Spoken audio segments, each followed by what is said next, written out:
Guys, so now we're ready to put the dowel inside of here. So put a strip of glue there and a strip of glue there. And with the dowel, I went ahead and sanded it where it was flat at the top. That way it fits in between there. If you don't want to sand yours, just use thicker wood here. All right, so now we're going to go ahead and glue that in place. Yeah.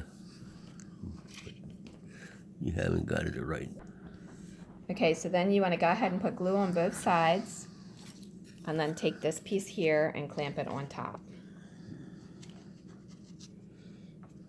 Nope.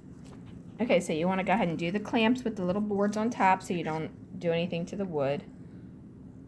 And it just kind of helps hold it all together. Make sure you put one with the middle piece on there. That'll help hold your dowel in the center.